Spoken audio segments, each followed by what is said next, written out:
First, open the Google Photos app. Tap on your profile picture in the top right corner. Then tap Manage your Google account. Now, scroll down and tap Data and Privacy. Scroll down again until you reach the Google Dashboard section. Tap Google Photos. Wait a few seconds while your photos and videos load. Here, you'll see all the photos and videos that have been backed up to your Google account.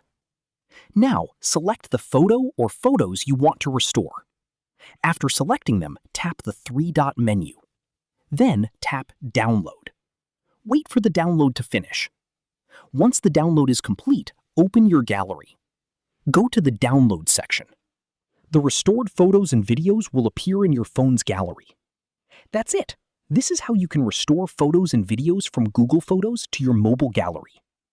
If you found this video helpful, don't forget to like the video, subscribe to our channel, and press the bell icon for more tutorials. Thanks for watching.